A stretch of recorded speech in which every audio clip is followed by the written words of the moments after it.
Bom, eu vou começar a aula de hoje mostrando para vocês a instalação dos rodapés, tá? Que foi o último assunto que a gente falou na aula passada.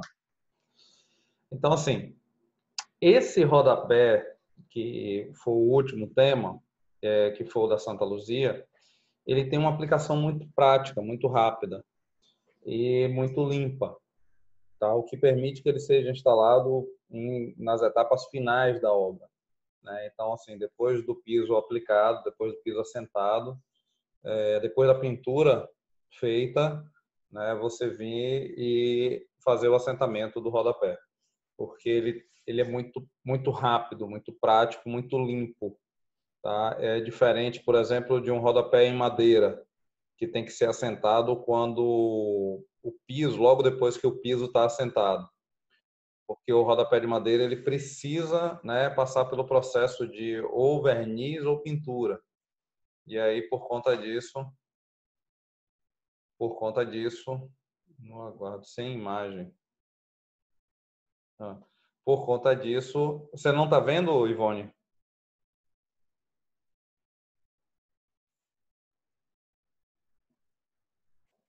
Ivone, você não está me vendo? Você tirou o som de todo mundo. Ivone, está me vendo?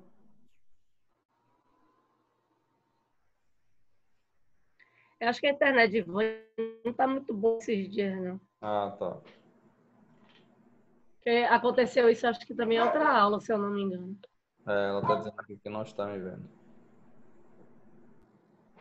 Nem me vendo, nem ouvindo. Mas as outras pessoas estão me ouvindo, me vendo? Sim, Perfeitamente. ouvindo e vendo. Tá. Então, Ivone, eu acredito que seja um problema pessoal para comigo.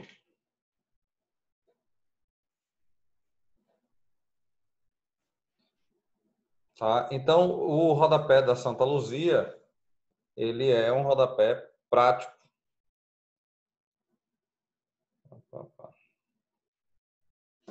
Prático, rápido, né? Limpo, e só tem um problema, que é o problema de acabamento, tá? Mas vou passar para vocês um videozinho aqui de como instalar ele do melhor jeito possível para ter o melhor acabamento. Aqui e aqui.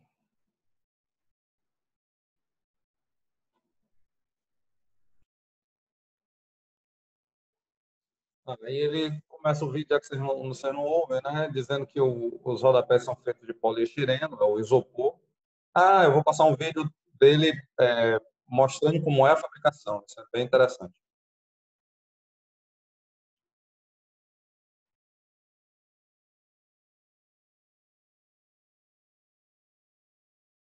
Bom, ele sempre recomenda a instalação com bucha e cola, tá? Mas essa instalação com bucha e cola é extremamente complicada, extremamente difícil. Então, assim, aqui, o que é o mais comum é você ver a aplicação só com cola, sem a bucha. A cola de contato ela é utilizada para dar o acabamento em 45 graus. Foi o que eu falei para vocês, né, quando eu tenho uma junção entre um rodapé e outro. Aqui são os acessórios que são necessários para fazer uma instalação como essa. E a ferramenta mais importante disso tudo é essa daqui, a serra de meia esquadria.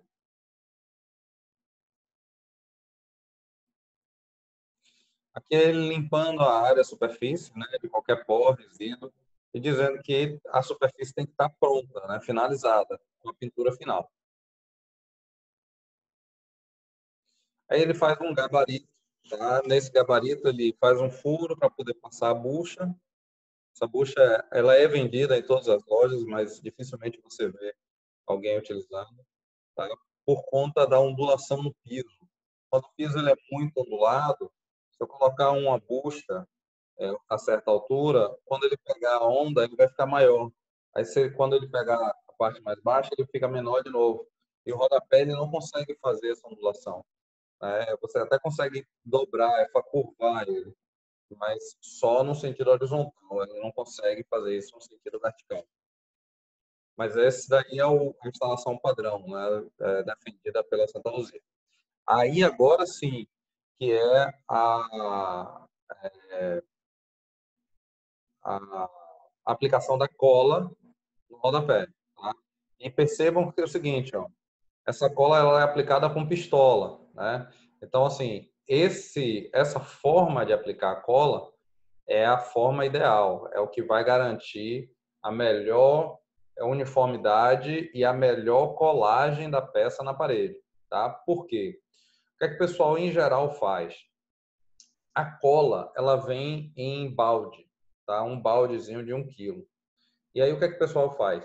Pega uma espátula e faz uns bolinhos sobre o rodapé, né? Então, digamos assim, a cada 80 centímetros, e é mais ou menos essa conta que ele faz.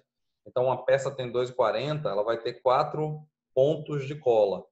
E aí ele pega esses pontos de cola, faz esses bolinhos e aplica o rodapé sobre a parede. Qual é o problema?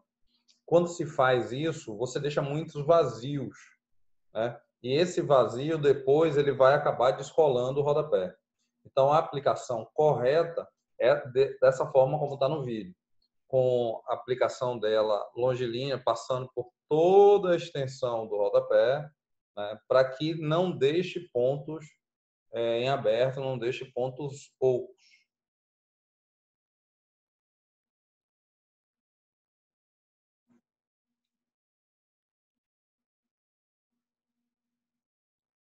Aí ele aplica o rodapé sobre a parede e em questão de meia hora ele já está 100% colado.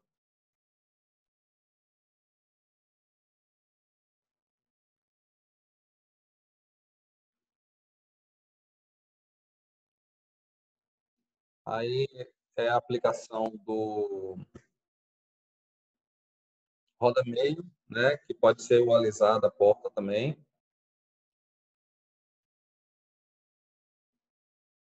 Aí ele fazendo um corte em 45 para fazer as junções, né?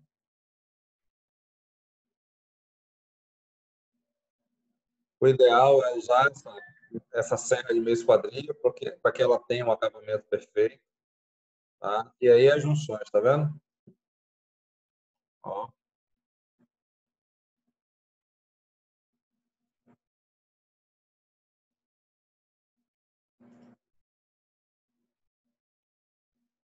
pronto. E aqui é a junção dele em 45 graus, tá? Então todo canto tem que ser cortado desse jeito. E quando você corta na máquina, então o corte fica perfeito. Às vezes você tem aqui que passar uma lixazinha fina só para dar um acabamento mesmo, mas o corte fica bem feito. E, em geral o pessoal usa uma serrazinha tico-tico, aí não fica bom. Aqui, aqui já é um acabamento da lateral, ó.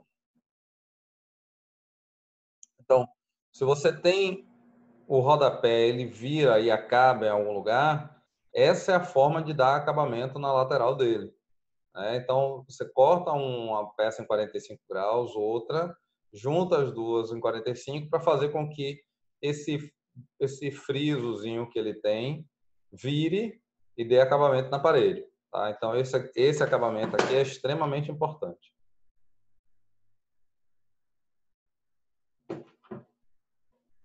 Marcelo, aquele buraco que fez com a furadeira na frente, ele tapou depois?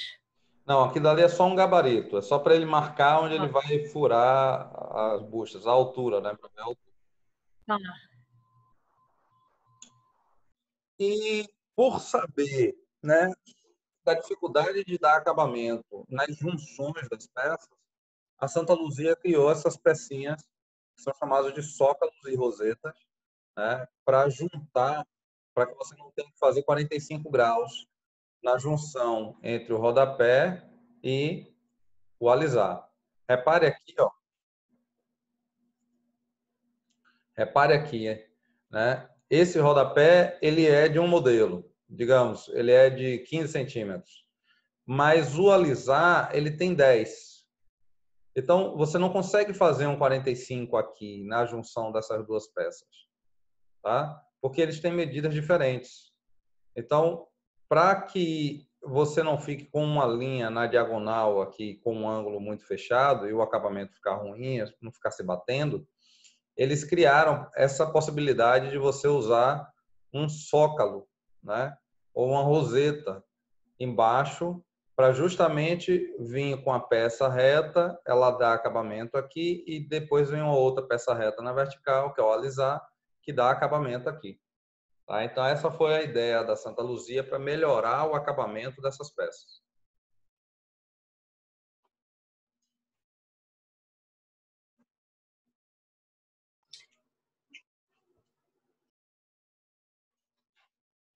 Essa passa uma massinha. A Santa Luzia ela tem uma massa de acabamento, tá?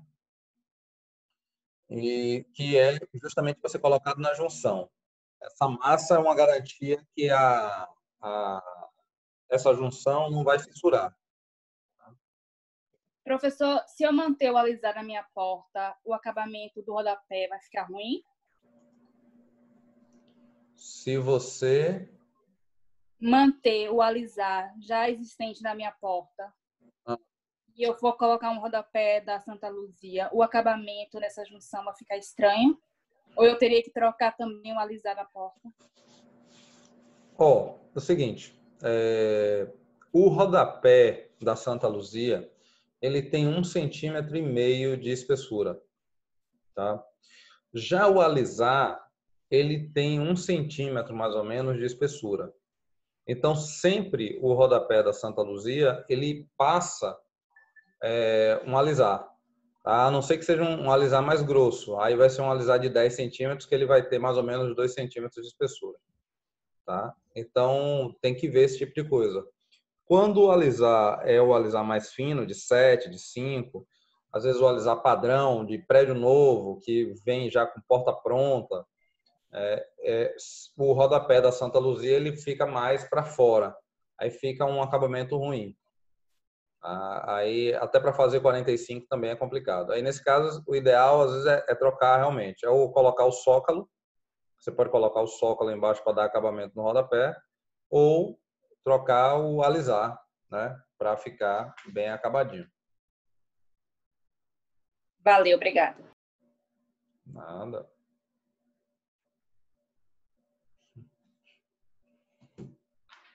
Bom, sim. Esse daqui é um rodapé novo, tá? Que é chamado rodapé linha reforma da Santa Luzia. Vocês conhecem o rodapé linha reforma? Não? Bom, o rodapé linha reforma é o seguinte: foi uma peça criada para agilizar reformas, né, fazendo a sobreposição de rodapé. Só que assim, ele tem um limite, tá? O limite dele é o seguinte: ele só é permitido, ele só pode ser colocado em rodapés existentes que tenham até 8 centímetros, tá? Porque ele tem uma cava dentro. Olha que interessante.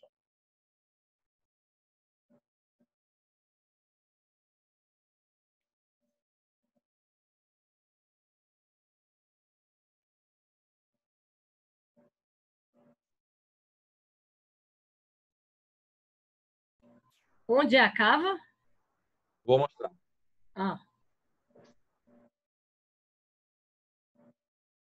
É de sobrepor, né, Marcelo? Ele é de sobrepor, ó. Tá vendo aqui? Esse aqui é o E essa rodapé. junção, essa junção com a parede não fica muito larga, não, Marcelo? Oi? É o que, Conceição? Quando você vai passar a massa para fazer aquele rejunte, não fica muito largo, não? Ou ele tem um acabamento? Tem um acabamento em cima. Tem.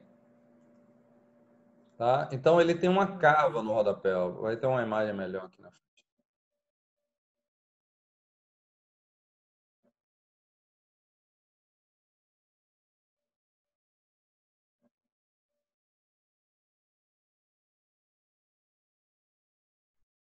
Então, ó, o rodapé ele tem uma cava, né? Onde vai encaixar o rodapé existente. Sendo que esse rodapé existente tem que ser um rodapé de cerâmica de 8 centímetros, por conta da espessura, tá? Para ele não ser muito espesso.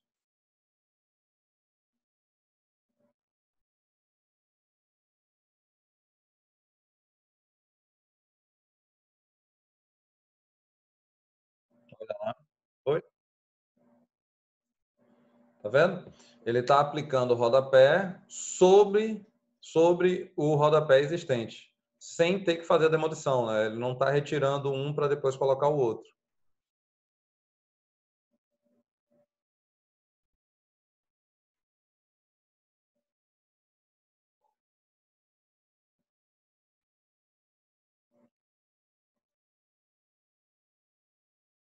Então, o tamanho máximo do rodapé existente tem que ser de 8 centímetros, não é isso?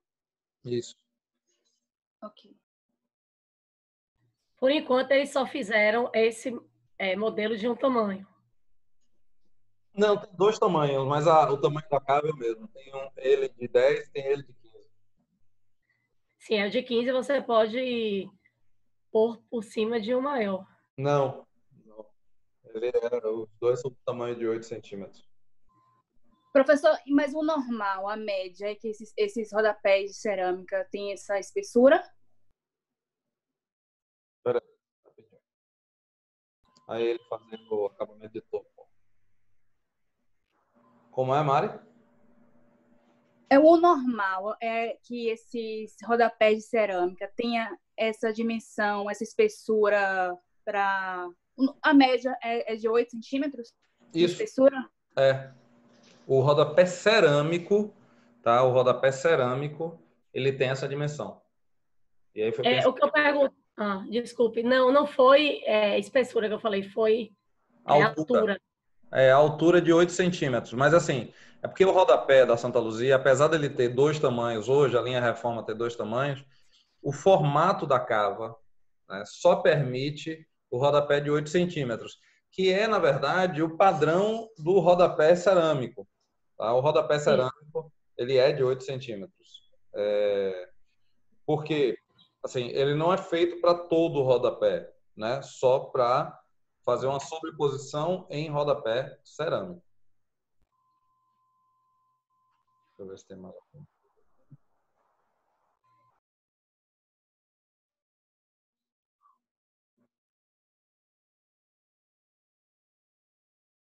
Ele, no caso, não pode ser feito que nem o piso que você, depois que por exemplo, um apartamento alugado, você coloca o de encaixe e leva depois para qualquer lugar. Esse aí você tem que colar. Colado, colado.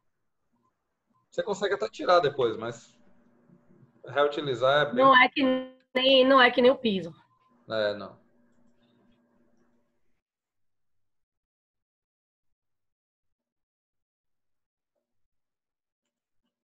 Opa.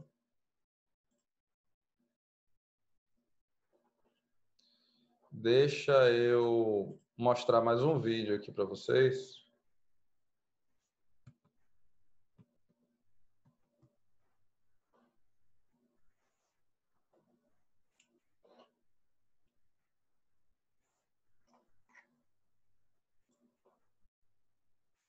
Que é a fabricação do piso da Santa Luzia.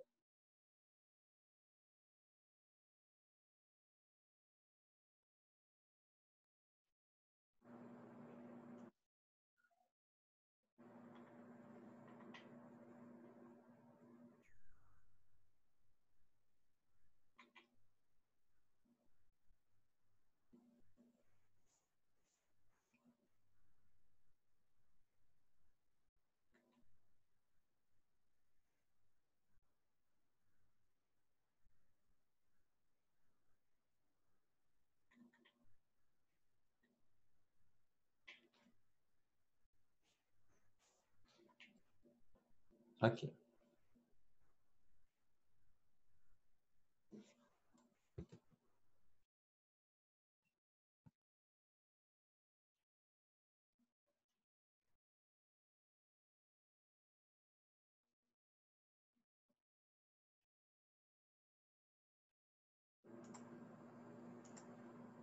Bom, aí ele está mostrando o seguinte, de onde é que vem a matéria-prima, né, do Santa Luzia?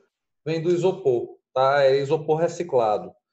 Tem algumas indústrias que usam isopor também, mas usam isopor virgem.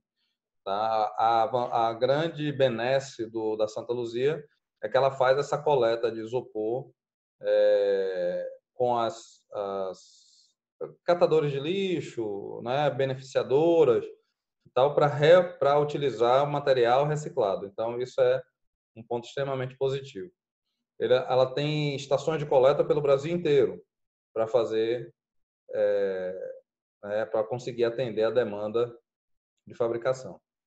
Então, aí ele mostrando a separação, ele tem o rodapé feito de isopor, assim como tem o de poliestireno, tá? Que são dois produtos diferentes. Aí, bom, o isopor, ele chegando, né, na fábrica, ele vai ser todo triturado e ele é retirado o ar, né? Então, todo o ar dele é retirado e ele vira uma massa bem densa, né? E aí essa massa vai depois ser pulverizada para depois ser aquecida, prensada e se transformar.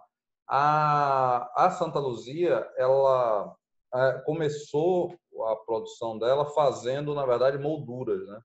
Então, a produção delas era muito maior de molduras para espelhos, fotografias, quadros, e depois é que ela partiu para essa coisa do rodapé. Então, aqui, ó, deixa eu mostrar aqui.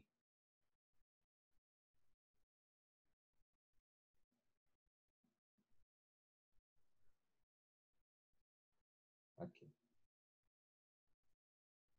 Então, aqui, depois do rodapé do isopor, ele todo triturado, ele é retirado o ar, aquecido para retirar, e ele vira essa maçaroca aqui, ó. Tá? Então, esse elemento resistente, duro, tá? Então, ele é de isopor, mas é de isopor prensado, né? Sem ar. Quando você vê a bolinha de isopor redondinha e fofinha, aquela bolinha de isopor é porque o isopor recebeu ar e ela foi inflada, né? Por isso que ela fica daquele jeito.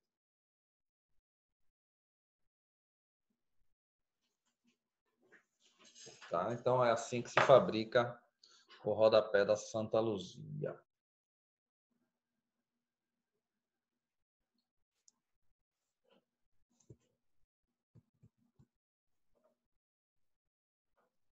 Eu estou solicitando retorno. Vamos lá, deixa eu ver.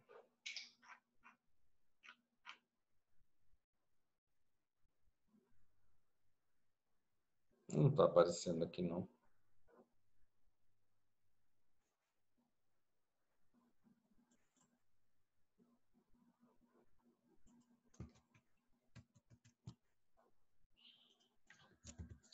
Conceição, você não está aparecendo.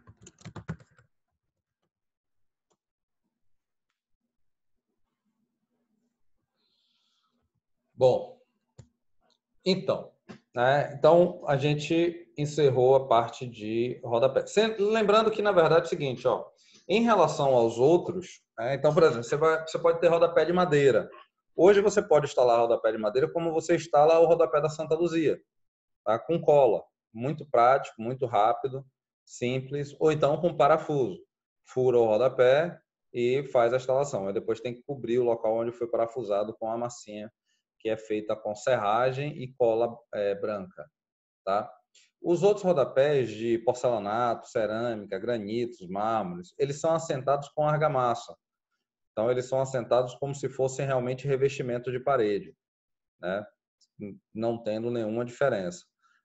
Inclusive, até a questão da aplicação, a forma de aplicar a argamassa é exatamente igual à forma de aplicação de um revestimento de parede.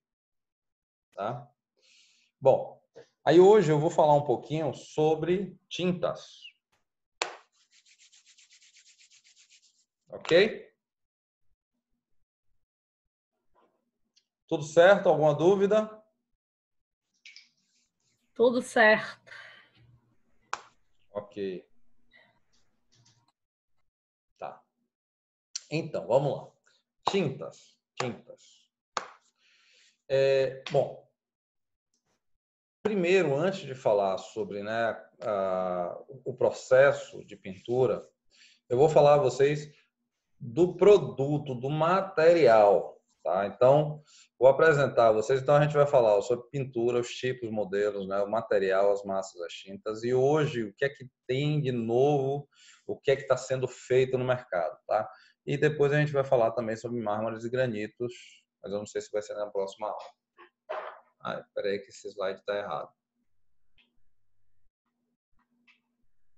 Opa, slide errado. Não é esse.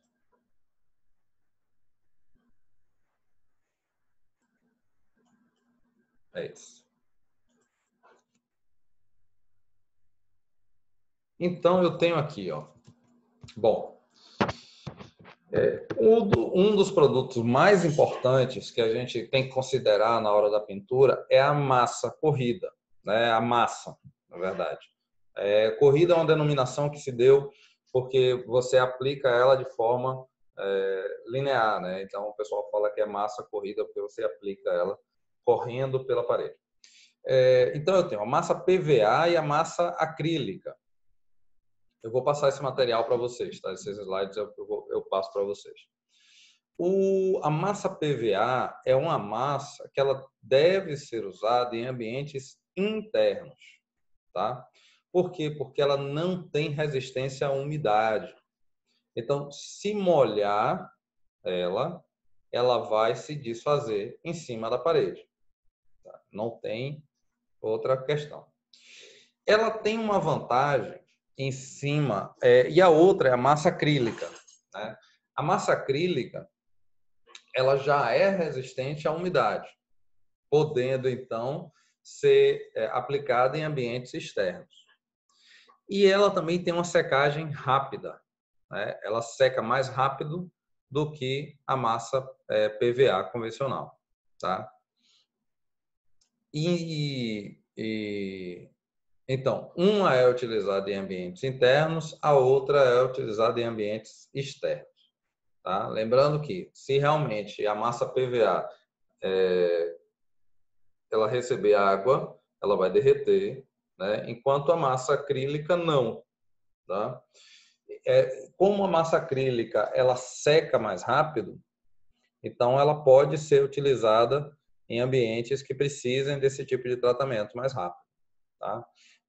Outra coisa também é que essa água, como ela é resistente à água, então ela segura um pouco, né, da infiltração que vem a ter de uma das faces quando chegar nela. Tá? Mas, assim, infiltração, água, é uma coisa extremamente danosa. Mesmo que tenha a parede toda emassada com massa acrílica, o tempo, né, com o passar dos anos, faz com que essa massa perca a resistência e aí vai acabar deixando passar uma água ou outra, não tem para onde correr, tá?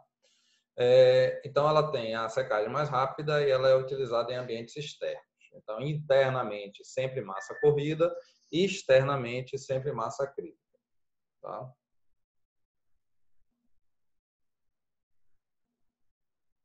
Ok. Bom, em relação às tintas, aí eu tenho vários modelos, tá? Primeiro deles, e o mais simples de todos, é a tinta PVA, assim como a massa corrida PVA. Tá? Elas duas têm a mesma base, que é essa base de polivinila. Tá? A polivinila ela é solúvel em água, então, por isso que, mesmo aplicado, depois ela se molhar, ela vai se desfazer. Tá? O acabamento da tinta PVA é fosco. Você não tem tinta PVA com acabamento que não seja fosco. Tá? E ele deve ser usado em áreas internas, especificadamente em áreas de forro, tá? Porque ela não é uma tinta lavável, não é uma tinta limpável. Se você passar alguma coisa sobre ela, ela inclusive vai sair na mão, né? Então, assim, onde é que eu vou usar a tinta PVA?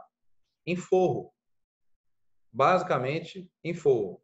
Porque qualquer outro tipo de local que for aplicado, ela vai soltar resíduo, né? Soltar pó, né? Ou não vai proteger a parede, né? de sujeira, de pó, de sair realmente, tá? Já a tinta acrílica, ela tem resina acrílica na sua composição, tá? Então, a tinta acrílica tem resina acrílica na sua composição. E essa resina acrílica é justamente o que confere a ela uma resistência maior. É o que confere a ela a resistência para que ela possa suportar a água. Tá? Então, assim, é importante... É importante essa observação, porque é esse produto, essa resina, que vai fazer com que ela seja mais resistente. Tá? Então, essa é uma tinta que ela pode ser aplicada na fachada de uma casa, por exemplo, sem problema nenhum. Então, a tinta ela é lavável, ela possui as resinas acrílicas e o acabamento dela, que ela tem, né, acabamento brilhante, semibrilho, acetinado e fosco, certo? Mais adiante eu vou falar sobre os acabamentos, o que é que pode, o que é que não pode, o que é que faz e o que é que deixa de fazer. Então, a tinta acrílica é uma tinta que ela é lavável. Mesmo a fosca, ela é lavável. Quando ela é brilho, semibrilho, acetinado, você limpa ela com maior facilidade, tá? Porque o brilho, o produto que dá esse brilho na tinta, faz com que ela tenha uma camada de proteção maior. E aí ela tem uma porosidade muito baixa, o que permite que a sujeira fique de forma superficial. E a sujeira superficial, então, ela pode ser limpa de uma forma mais fácil, mais rápida. Ok? Então, tinta PVA não é lavável, tá? Acabamento fosco. Tinta acrílica, lavável, acabamentos brilhante, semibrilho, acetinado ou fosco. Tinta PVA, eu não posso usar em área externa, ela não pode receber água. Tinta acrílica pode receber água. Certo?